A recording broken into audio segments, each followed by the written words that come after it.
At dalawa po ang ating pangunahing paksain ngayon. Ang una ay itong impeachment na magsisimula mamayang kung kailan sisimulan. Maaaring yan mga alas 10 ng umaga or alas 9. Ay yung pero yung maghapon ng Senado, umaga at hapon hanggang gabi pa minsan, depende sa kanilang mga agenda o tinatalakay, ay kakainin ng kalahati nun at bibigyan daan itong impeachment. Ngayon, gusto ko pong yung mga sumusubaybay sa akin sa YouTube, Autentico Lucena, ay tutukan po ninyo at kung maaari ay inyo pong i-like, mag-subscribe kayo at mag-share kayo ng aking Facebook sapagkat i-upload ko po ngayon sa inyo itong pahayag ng Ombudsman pagkatapos nitong impeachment na ito na may kinalaman po sa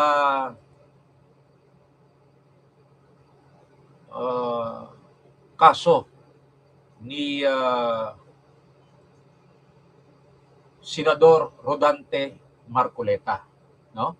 Maya-maya po ay aking i-share sa inyo yan at kung aking dating abogado ay nag-chat-chat sa akin kasi naibalita ko sa kanya na yung kanyang kaso na naipanalo sa Korte Suprema ay isa ngayon sa sinasite bilang doktrina sa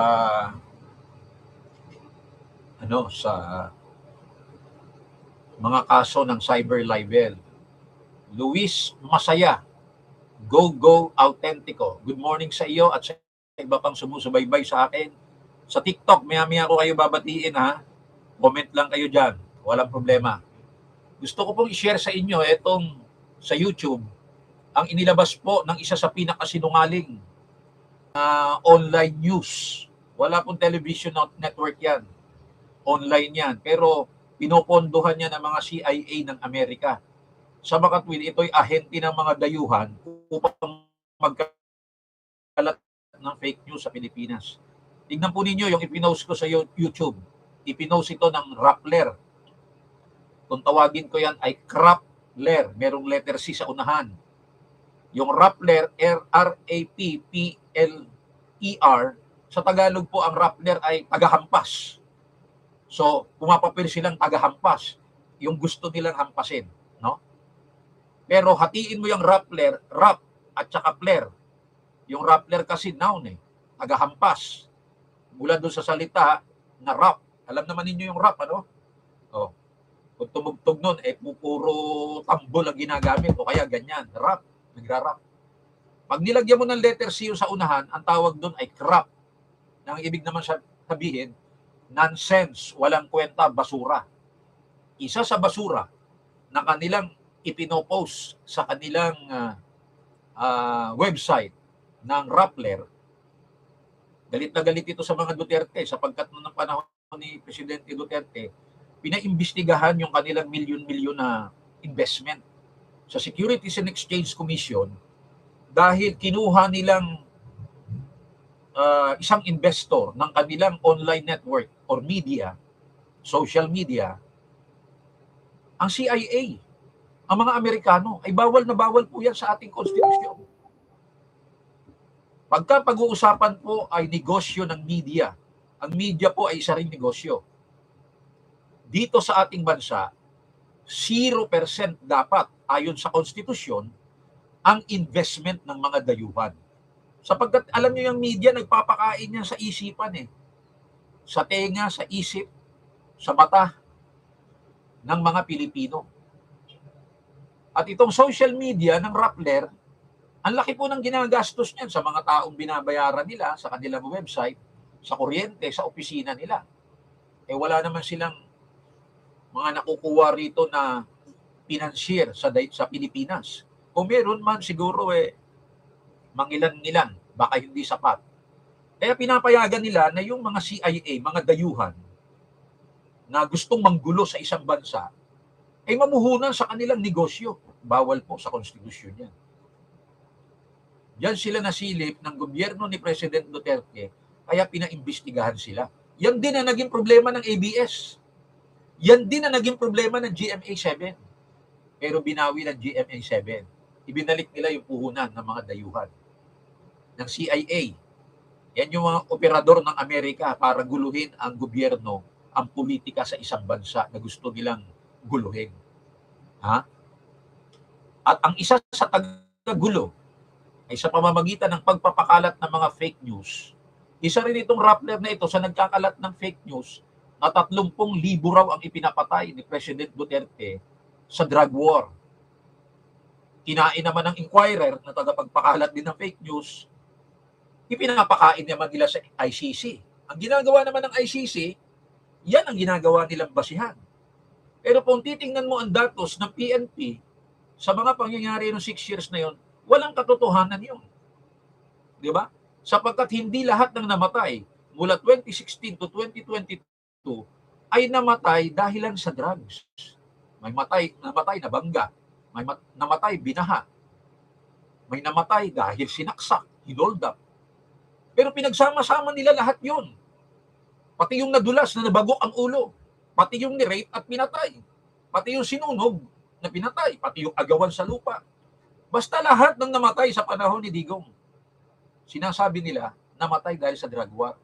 Nasa 30,000 yun. Pero tingnan ninyo yung mga nag-rally nung isang araw. Yung nagtirik ng kandila. Yung ba nasa 30,000, yung pumunta sa Senado? Wala pong 30,000 yun. Baka wala pa nga 1,000 yun o 500 Yung mga kamag-anak daw ng mga biktima. Ikumpara nyo yun sa mga nag-rally sa EDSA na pinaliliit naman ng mainstream media at sinasabi nilang nasa 5,000 lang anya, nasa 10,000, nasa 15,000. Pero yung sinasabi nilang mga namatay sa EJK, yung mga kamag-anak na nagtirik ng kandila, wala pa hug 1,000 eh. Di ba?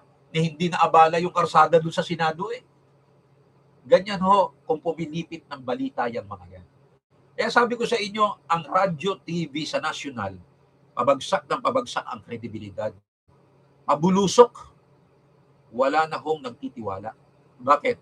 Bulok na at basura na ang kanilang ikinakalat sa taong bayan. At ang taong bayan, matalino po. Hindi totoo na ang taong bayan ay bubutante. Sinasabi lang ng mga nila na ang taong bayan ay bubutante dahil natatalo yung kandidato nila.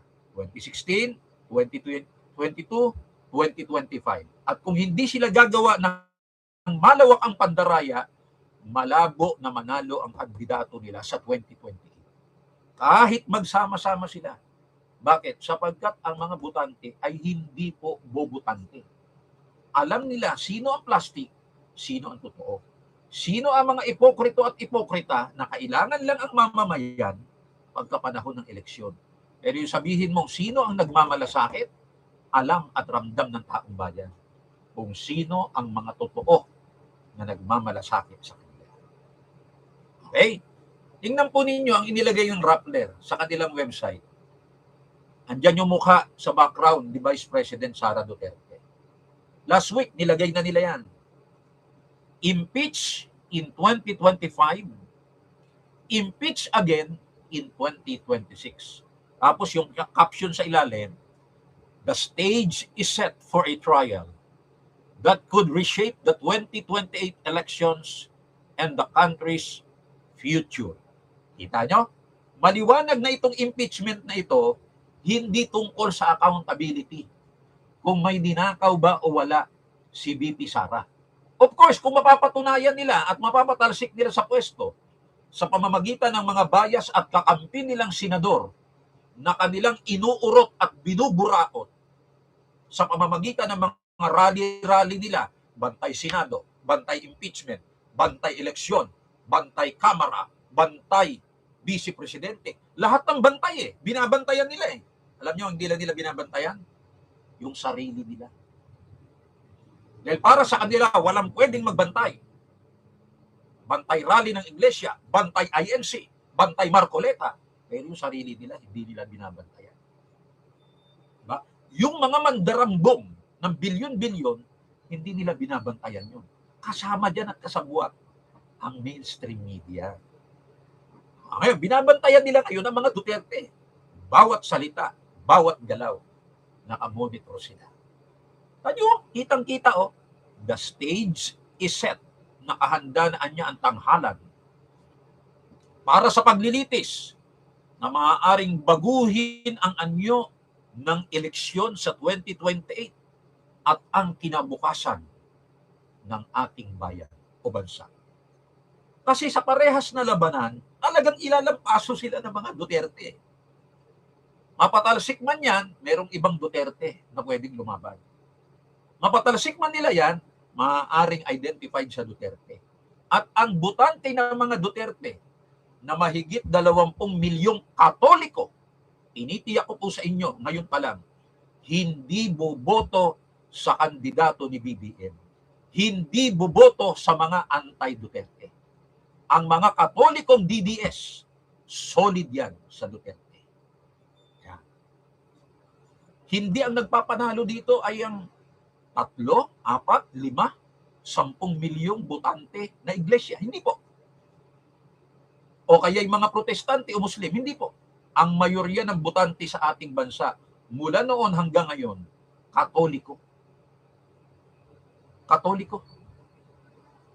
Kaya kung yung mga nananalo na yan ay gumagawa ng katarantaduhan, ang questionin mo dyan kung papaano yan tinuruan ng mga obispo at pare. Si Vice President Sara Duterte, Katoliko yan. Nakikita nyo, nagsisimba yan. Pero isinusumpa ng mga pare. Napansin ninyo, kapwa nila Katoliko, sinusumpa nila. Di ba nagwiwisik pa nga sila sa Senado? Nagmisa pa sila at binasbasan. Nakaluhod pa. Nakikita sa kamera yung kanilang mga kaalyado sa Kamara de Buaya.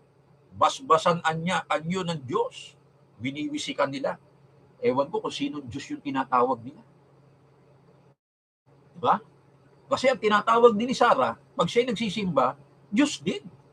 Iba ba yung Diyos ni Sara sa Diyos ng mga obispo at ng mga kongresista sa Kamara de Buaya? Magkaiba ba ang Diyos nila?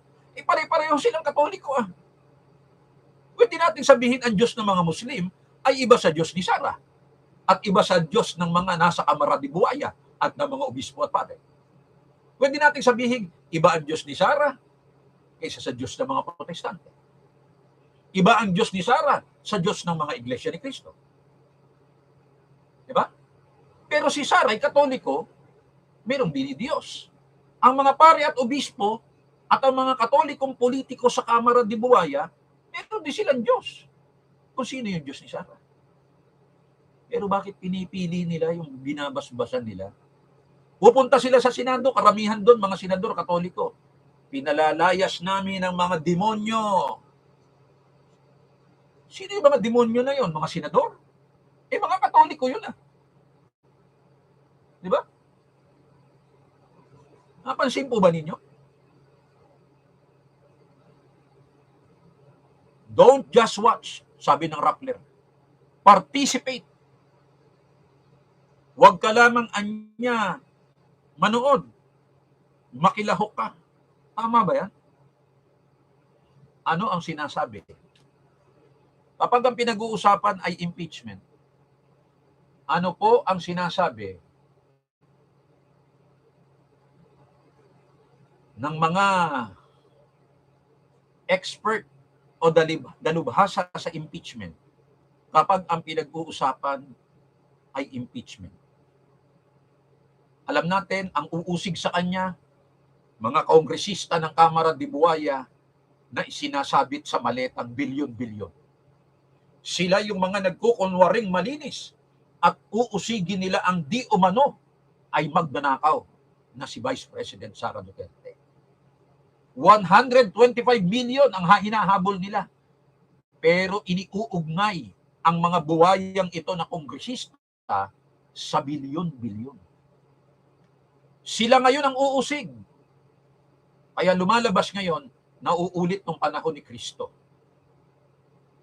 Yung mga Pariseo at Sadiseo, yung mga pari noon na kung tawagin ay Sanhedrin sa Israel, sa Jerusalem, inuusig nila si Kristo. Ikaw ay nanggugulo, ang sinasabi mo't ipinangangaral ay laban sa pananampalataya naming mga Hudyo, bagamat Hudyo ka rin. Di ba? Parang sa panahon natin, ikaw, BP Sara, ay Katoliko, kaming mga parit, obispo ay Katoliko din, kaming mga kongresista ay Katoliko din, ang mga senador na hahatol sa iyo ay Katoliko din, maliban kay Joel Villanueva na born again, kay Marcoleta na Iglesia, at kay Robin na Muslim, at kay Alan Peter Cayetano na born again din. The rest, ngayong babawasan namin ikaw ng pabor sa iyo. Pinagtatago namin ngayon at tinutugis si Bato, hindi makakabote sa iyo.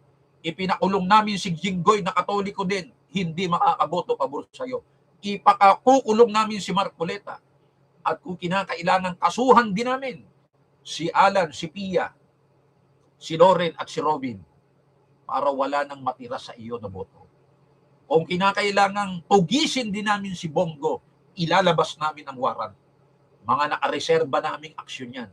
Ang matitira na lamang ay 13 at ang 13 yan na senador na pare-parehong Katoliko, tatadyakan ang mukha mo, aaalisin ka sa pwesto, i-impeach ka, kahit pa ikaw ay Katolikong katulad din nila. Maganda yung diretsahan tayo ng usap, wala na po itong plastikan. Nakikita ninyo kung sino gumagawa ng kaguluhan at away-away dito sa ating bansa. Hindi po ang gumagawa ng kaguluhan dito mga Muslim. Tahimik ang mga Muslim sa Mindanao. Kahit dito po, sa Luzon, sa Taguig, sa Quezon City, tahimik po mga kababayang Muslim. Huwag mo lang silang gagalawin, hindi sila magiging salbahe sa iyo. Tahimik ang mga born again o mga protestante, maliban yung ilang sumasama sa pagtakbo ni Padre Damaso Reyes, lalo na yung matandang Melba Maga. Diba? Tahimik ang iglesia. Na kaya lamang nagrally para ipahayag ang hindi sa pagsang-ayon sa selective justice, paggamit ng batas upang gipitin ang kalaban at upang pagtakpan, ilihis ang issue sa bilyon-bilyong pagnanakaw at paglimas sa kaban ng bayan. At ang isa sa paraan para ilihis tayo, mapagtakpan yan, panakip butas, walang kaduda-duda. Dito kayo tumutok, impeachment. Noon pa natin pinaliliwanag yan. Habang nagpapatuloy ang impeachment, inaaliw ang mga mamamayan para malimutan ang bilyon-bilyong pondo na dinambong, ninakaw, nilimas ng mga nagsasabuatan sa ating pamahalaan. Pero alam ninyo, kahit araw-araw ang impeachment at hindi matapos yan, pag dumating ang ulan, Edwin Angara, pag dumating ang baha, good morning over there in Perth, Western Australia, the land under. Okay? Kahit araw-araw ang impeachment na yan, kahit gawin nilang 24/7 mula umaga hanggang gabi at wala ng sesyon ng Senado, sabihin ko sa inyo, pag umulan at bumaha, ipinaalala ng langit ang bilyon-bilyon hanggang trilyon na pagnanakaw, paglimas sa pondo ng bayan, pagsasamantala, pandarambong sa mga OFWs at sa buwis nila, sa mga magsasaka, sa mga mangingisda, sa mga nagtitinda sa palengke, sa mga naghahanap buhay na mga mahihirap na 100 milyong Pilipino. Ang magpapaalala sa atin, hindi lang yung rally ng iglesia sa EDSA, yung kalikasan. at walang makakapigil. Hindi nila pwedeng intrigahin sa pamamagitan ng mainstream media, ng mga trolls nila sa social media, ang tubig baha. Ang ragasan ng lupa mula sa kabundukan, ang landslide, ang lindol, ang tubig baha, nagigiba ng maraming properties ng ating mga kababayan. Papatay at mag-EEJK sa mga inosenteng bata at mamamayan. Hindi nila pwedeng kasuhan yan. Hindi nila pwedeng ipaaresto yan. Hindi nila pwedeng ipakulong ang tubig baha. Yan ang paulit-ulit na magpapaalala, Roel Oracion, ng pandarambong, pagnanakaw, pagsasamantala, pag-abuso sa kabangbayan at kapangyarihan ng mga iwali na namumuno sa pamahalaan. Yang impeachment na yan, pansamantala lang yan. Pansamantala lang yan. Panakip butas lang nila yan. Inililigaw lang nila tayo. Babahayan araw-araw sa mainstream media. Pero ang kalikasan ang gagawa ng paraan. At hindi nila pwedeng intrigahin, kasuhan, ipaaresto, ipakulong ang tubig baha. Kalikasan po ang kalaban ng mga masasamang namumuno sa pamahalaan. Inilalantad ko lang, sinasabi ko lang, iniuulit ko lang, hindi po ako nag-iimbento. These are facts. Kaya tignan ninyo, atat na atat ang Rappler. Diba? Oh. Ano pa? Ang isa sa ipinanlalansi sa atin ng mga nasa pamahalaan na nagsasabuatan sila bukod sa impeachment ni Inday Sara. Ito po, nasa YouTube. Tingnan po uli ninyo ito. Babasahin ko sa inyo. Inilabas ng ombudsman na kanilang pahayag. Ang sinasabi rito, Ombudsman admits not sure if Marcoleta commits plunder. Tagalogin natin para sa mas malawak na kapakinabangan ng mga sumusubaybay. Inamin ng ombudsman, sinasabi nila si Marcoleta ang umamin. Noon daw ini-interview sa Net25 na halos iisa na lamang na parehas na mainstream media na naglalantad ng mga balita at mga pangyayari. Si Marcoleta daw ay inamin. Pero sa kanilang press statement, sinasabi rito, inadmit o inamin ng ombudsman na hindi sila sigurado na si Marcoleta ay nakagawa ng plunder o pandarambong.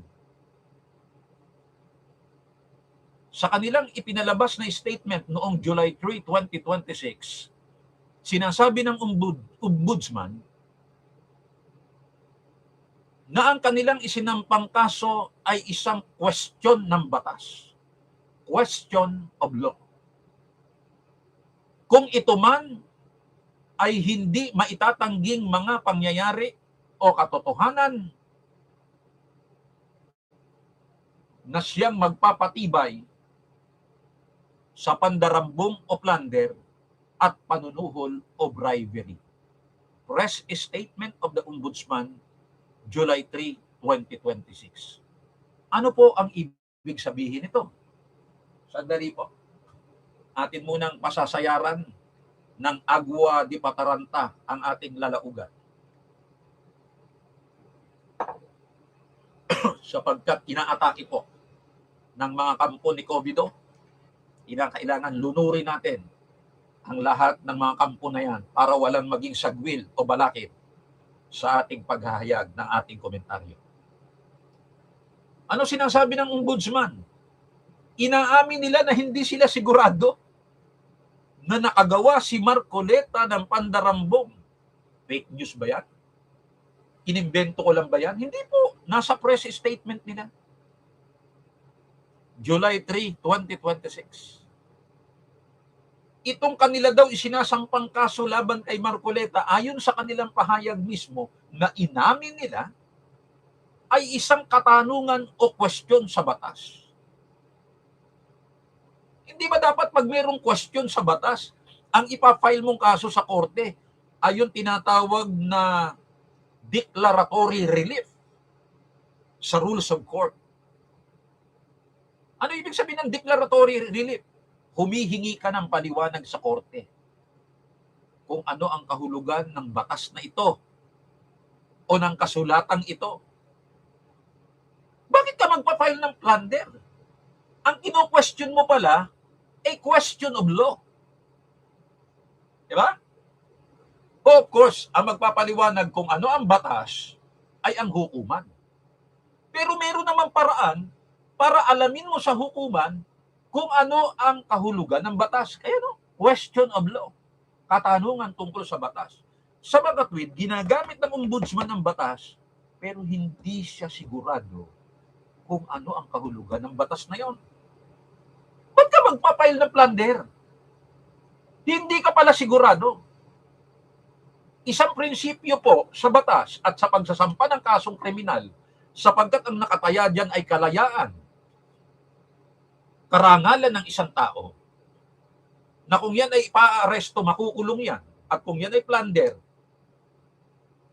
ay pwedeng hindi siya makapagpiyansa. Isusugal mo ang kalayaan ng isang tao. Meron palang tumatakbong katanungan sa kukote mo kung applicable sa kanya yung batas o hindi. Kaya ka merong question of law eh. Applicable ba kay Marcoleta at sa sinasabing ginawa niya na di umano'y inamin niya ang pandarambong o plunder? Mismong ombudsman nag-aalinlangan Kung nag-aalinlangan ka sa batas, kung dapat mag-apply sa ginawa ni Marcoleta, hindi dapat plunder ang i-file mong kaso. Dapat nag-file ka ng kaso sa hukuman na susundin mo ang rules of court o tuntunin. Declaratory relief. Ano ibig sabihin ng relief? Bigyan ka ng alwan. Bigyan ng alwan at kaliwanagan ang iyong isipan. Kaya relief. Kaalwanan, alwan. Ano ang ibig sabihin ng declaratory? Para ipahayag. Sino magpapahayag? Ang hukuman. Kaya doon mo ipafile Petition for declaratory relief. Humihingi ka ng liwanag sa hukuman tungkol sa batas na ito para maging maaluan ang isipan mo. Bakit hindi maaluan ang isipan ni ombudsman? Kasi meron siyang katanungan. Ano katanungan sa kukote ni ombudsman? Top 20 sa UP College of Law. Ito bang plunder o pandarambong? Pwede bang i-apply kay Marcoleta? Yan ang tanong nila Ba't ka nag-file ng plunder? Meron palang gumugulo sa isipan mo, ombudsman. Ano yung gumugulo sa isipan mo? Tanong. Anong tanong? Question of law. Anong batas? Plunder. Applicable ba may kay Marcoleta? Dapat hindi yan ang i-file mo. At dahilan sa korte o hukuman ang nagpapaliwanag sa batas, dapat ang i-file mo, declaratory relief. Para mabigyan ng alwan o relief, ipahayag ng hukuman kung tama ka o mali sa iyong katanungan sa kukote mo.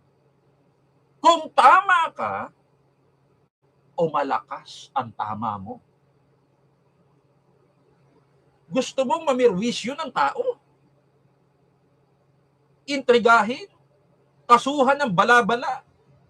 Patsam? Kumbaga sa luto?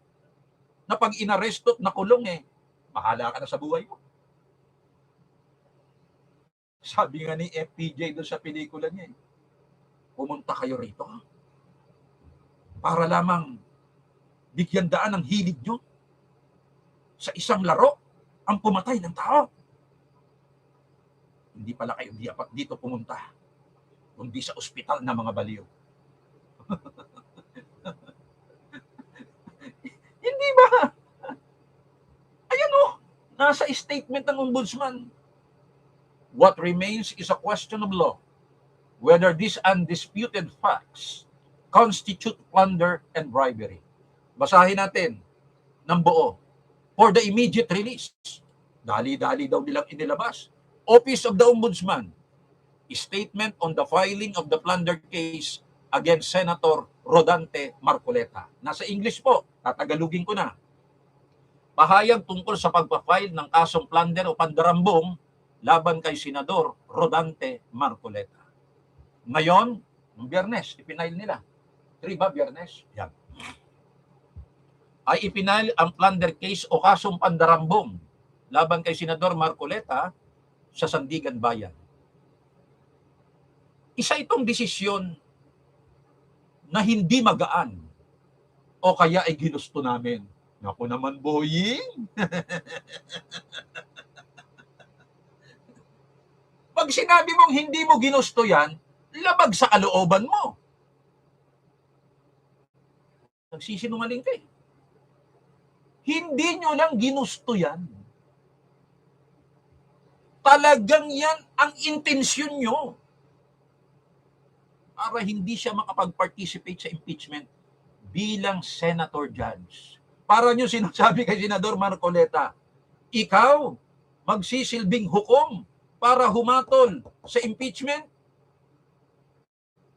Tingnan natin kung iba ang hahatol sa iyo, Erap. Kaya gusto niya siyang pahatulan sa mga justices ng Sandigan Bayan. Dahil ayaw niyo siyang humatol bilang senator judge sa impeachment. Yan ang katotohanan niyan. Kaya hindi totoo yung sinasabi ng ombudsman na hindi anya ito choice namin. Anong hindi niyo choice yan? Na para bang napilitan lang kayo? Pinagluloko nyo naman ang mga mamamayang Pilipino eh. Akala nyo naman bobo kami. Akala nyo naman kahapon lang kami ipinanganak eh. Di ba?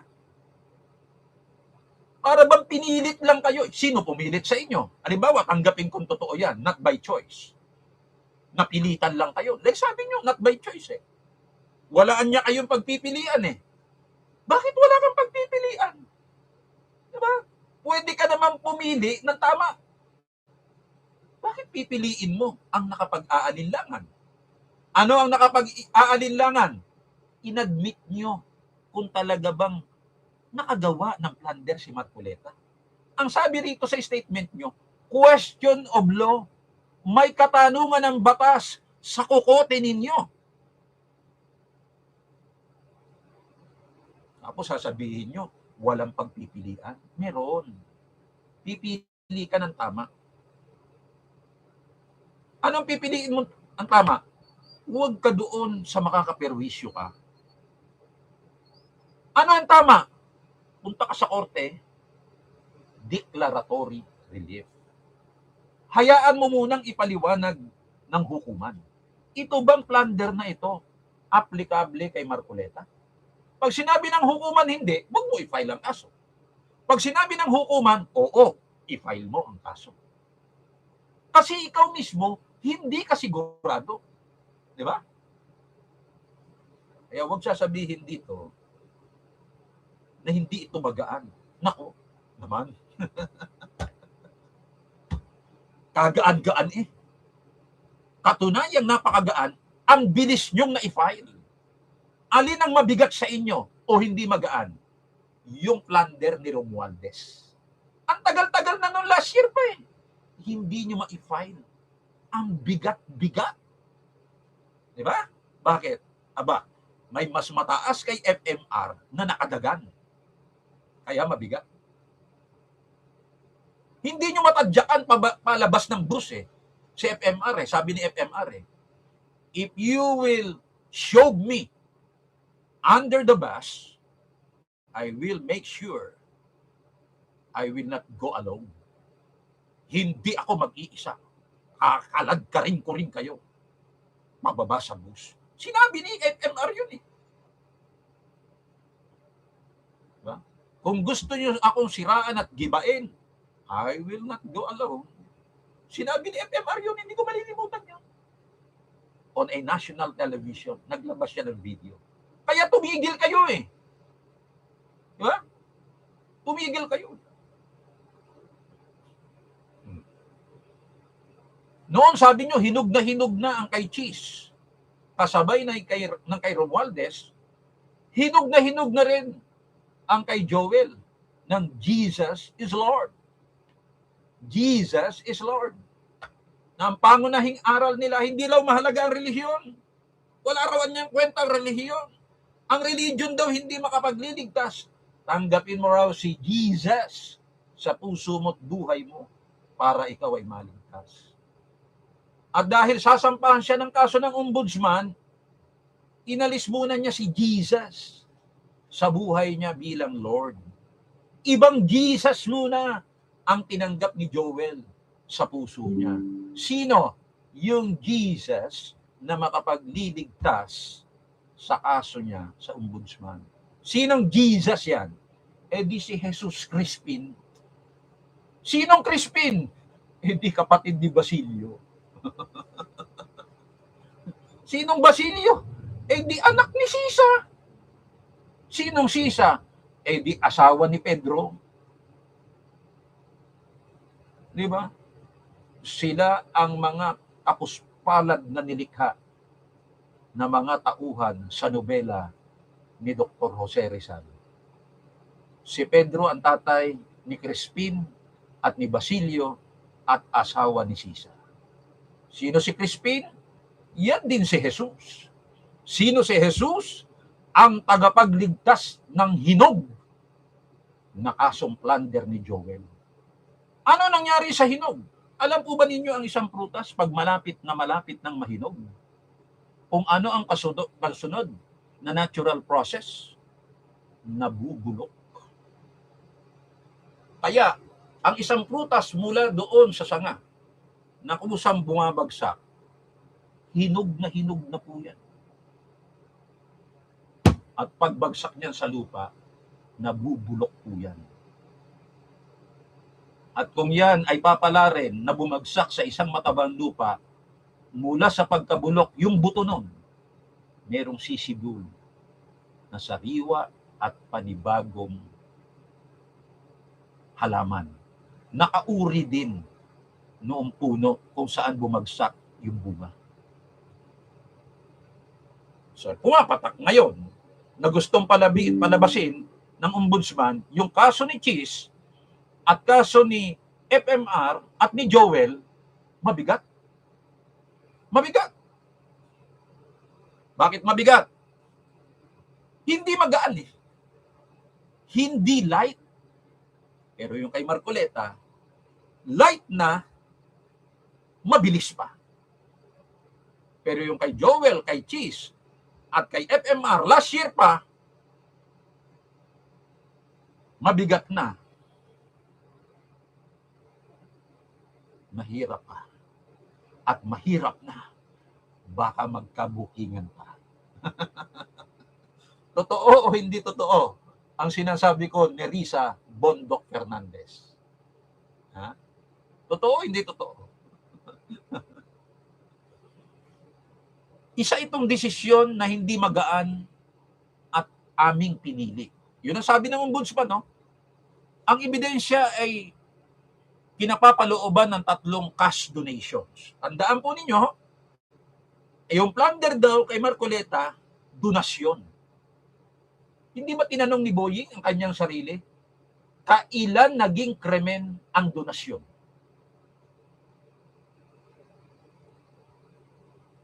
Top 20 ng UP Bar, si Boying.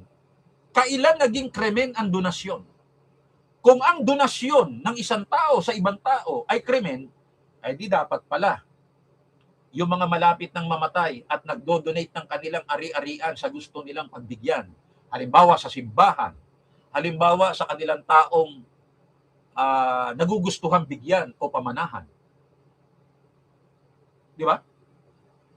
Donations habang buhay pa sila sa mga ikinasal. Donation inter vivos.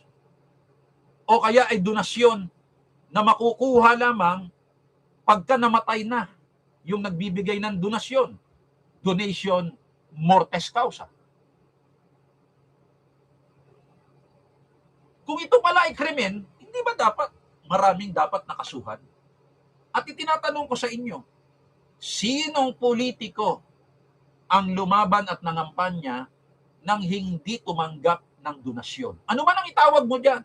Yan man ay gift o regalo, yan man ay donasyon, yan man ay kontribusyon, yan man ay tulong, yan man ay ayuda, yan man ay suporta.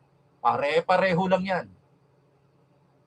Dahil sa iyong kagandahang loob, ibinigay mo sa iba. Donasyon ang tawag dyan eh. At ang pinakadakilang nag-donate sa kasaysayan ay ang Panginoon.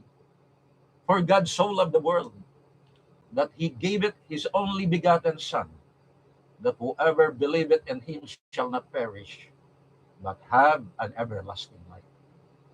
Gayon na lamang ang pag-ibig ng Diyos sa sanlibutan na ibinigay niya. Hindi ba donasyon yan? Libreng-libreng ibinigay niya ang kanyang bugtong na anak upang ang sino mang sumampalataya ay huwag mapahama, kundi magkaroon ng buhay na walang hanggan. Sino ang tumanggap? Hindi yung tumanggap kay Jesus bilang bugtong na anak. Ibinigay, dinonate ng Diyos mula sa kanyang kagandahang loob o pag-ibig. Krimen ba yun? Kriminal ba ang Diyos? Siguro kung ang Diyos nandito sa lupa, baka kasuhan din ni Boying ng plunder. At tayong mga tumanggap kay Jesus bilang bugtong na anak at tagapagligtas, kasama pala tayo sa plunder. Hindi ba kusang loob na ibinigay nila depensor? Hindi ba yun ay donasyon? Hindi ba yun ay mula sa kagandahang loob ni na depensor at ng iba pang nag-donate kay Marcoleta? Krimen ba ang donasyon? Krimen ba ang pagbibigay? Yan ang dapat itinatanong ni Boying sa sarili niya. Ayan o, nasa statement nila. 3 cash donations totaling 75 million. Lagpas kasi anya sa 50. Pag 50 million pataas, plunder. Lahat ba nang nagbibigay ng 50 million pataas, plunder agad? Meron nga nagbibigay 100 million eh. Ilang milyon ang ibinigay kay BBM? Alam niyo ang palusot ng iba dyan? Hindi pa naman kasi opisyal noon ng gobyerno si BBM. Yan nga rin ang palusot ni Soto eh. At pwede rin palusot ni Ping Lacson yan. Dahil hindi sila senador noon. Di ba? Ibig mo sabihin, pagka ikay pribado, wala ka sa gobyerno na katulad ni Marcoleta, tumanggap ka. Hindi imposible ang krimen. Posible po ang krimen. Kung ang tinanggap mo ay nakaw. Yun nga bumibili na ng nakaw eh. Merong krimen eh. Di ba? Theft yun eh. Kasama ka sa pagnanakaw. Bakit? Bumili ka ng nakaw eh. Kung tumanggap ka ng maleta at binigyan ka ng mga sundalo, kahit pribadong tao pa, tumanggap ka ng nakaw, dapat kang kasuhan. Kasama nung nagbigay sa iyo ng mga ninakaw mula sa taong bayan. Nangyayari dito, yung walang tinanggap mula sa nakaw, na katulad ni Marcoleta, yun ang kinakasuhan. Yung mga mandarambong na nagnakaw sa bayan, teka muna, pahinugin muna natin. Kahit hinog na. Sir Ombudsman, malapit na po bumagsak. Pag bumagsak po yan, tutukain ng mga ibon. Tinutuka na nga po eh. Inuuod na nga po doon sa sanga eh. Babagsak na po. Hayaan mo na bumagsak. Hayaan mo mabulok. Ito pong Marcoleta, hilaw na hilaw po ito eh. pitasin na natin. Pagkatapos, ipamuya na natin sa ombudsman, sa Sandigan Bayan.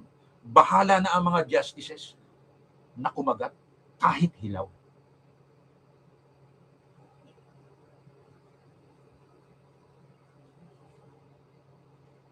Undeclared in the senators' SALN and campaign finance reports. Gusto ko pong bigyan diin ito. Yung kay Inday Sara na impeachment, tutuloy natin bukas ito, no? Pinasadahan ko lang. Kasi wala pa namang, hindi pa naman nagsisimula. Nagsampa pa lang ng mga kaso. Manunood muna tayo mamaya pag may time tayo kasi may ginagawa din po tayo. Ang akin lamang gusto na bigyan pansin po, mga kababayan, sinasabi dito ni Boying sa kanilang inilabas na statement. Pahayag po nila ito. Nagbibigay lang tayo ng komentaryo, opinion, paliwanag. Nasa sa inyo naman yan kung inyong tatanggapin. At ito, batay lamang sa abot ng aking kaalaman. Ba? Kung sa tingin ninyo ay hindi parehas ang aking paliwanag, pwede naman kayo manood at makinig at magbasa ng ibang paliwanag. Hindi po ba? Demokrasya po tayo. Kanya tayo ng opinion, pananaw, at paniniwala, at pagpapaliwanag. Piniliwanag ko sa inyo, ang sinasabi ito sa statement, may alinlangan. Mismo ang ombudsman, kung applicable pa, at dapat bang kasuhan nila si Marcoleta ng plunder. Ayan, nasa statement nila. Question of law. Hindi sila sigurado kung yung batas na plunder, Republic Act 70H0, applicable kay Marcoleta. Pangalawa, sinasabi nila dito sa kanilang statement na tumanggap daw si Marcoleta ng donasyon, kontribusyon. Ang tawag pa ng iba ay gift o regalo. Sabi ko sa inyo, hindi lahat ng pagbibigay ng gift, regalo, donasyon, kontribusyon ay krimen. At sinabi ko sa inyo na ang pinakadakilang nagbigay sa atin ng isang pinakadakilang bagay ay ang Panginoon. Mismong anak niya, bugtong na anak, ang idinonate niya, kusang loob na ibinigay. Walang kapalit.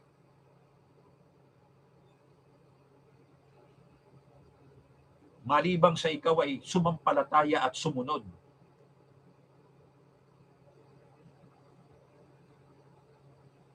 Diba? Kaya rule out mo yan, hindi yung krimen.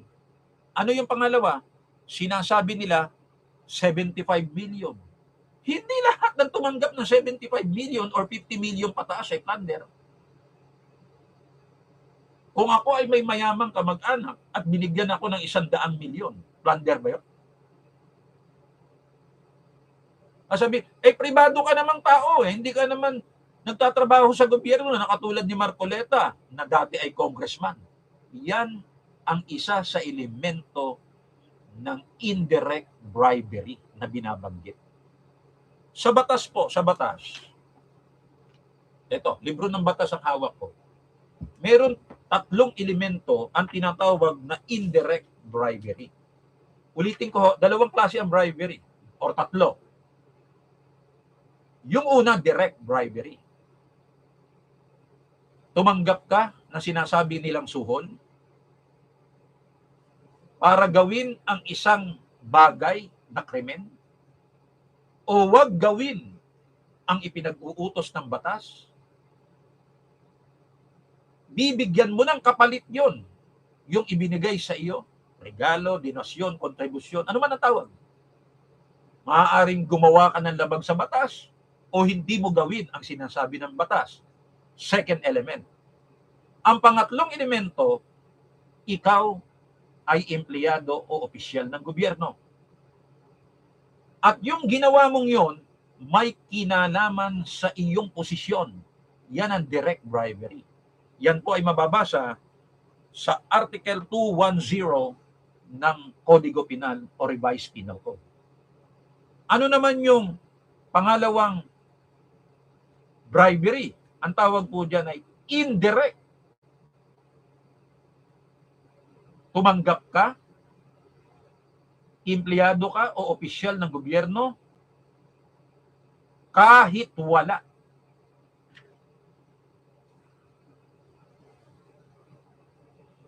Walang kapalit. Pero may kinalaman sa iyong posisyon, indirect bribery ang tawag yan. At yan ang ikinaso nila.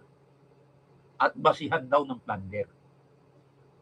Suriin natin ito sapagkat meron pa tayong 3 minuto. Si Marcoleta ba ay nagtatrabaho sa gobyerno? Walang pagtatalo. Congressman siya. Representative ng Sagip Party List.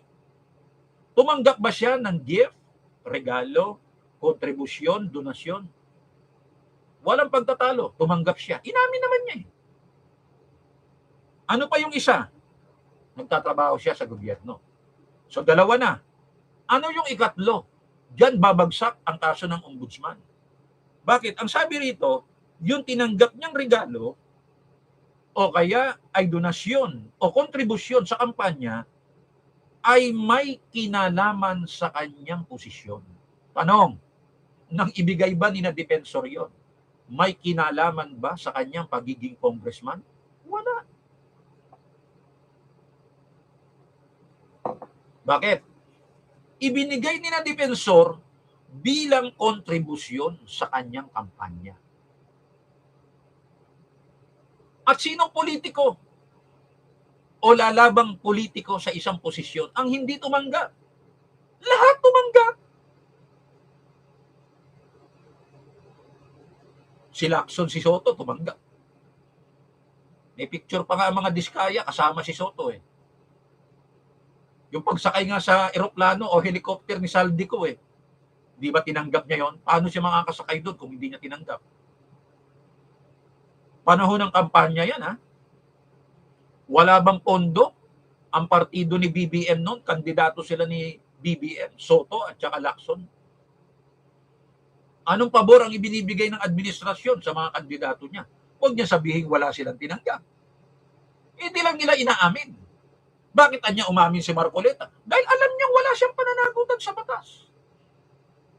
Kahit aminin niya yan ng 1,000 times, ikaw ang magpapatunay na meron siyang nilabag sa batas. Dahil hindi porke may tinanggap ka, meron ka nang nilabag sa batas. Dapat ay merong kinalaman sa iyong posisyon sa gobyerno. Ano ba si Marcoleta? Congressman. Paano ba niya tinanggap yung pera galing kay defensor? Sa pagiging congressman ba? Hindi. Para sa pagiging kandidato sa pagkasenador. At kahit iugnay mo yan doon, malabo ang bribery. Bakit? Ano ba magagawa ng opisina ng isang congressman bilang kapalit? Di ba? Papaalis na siya noon. Tapos na ang terms niya, 3 termino bilang congressman. Ano pa magagawa niya na may kaugnayan sa posisyon niya, pabor? At wala namang hinihinging pabor sina defensor. Pati nga sila nagugulat eh. Nagbigay lang kami, plunder. Di ba? Ibinigay namin yon bilang tulong sa kanyang kampanya.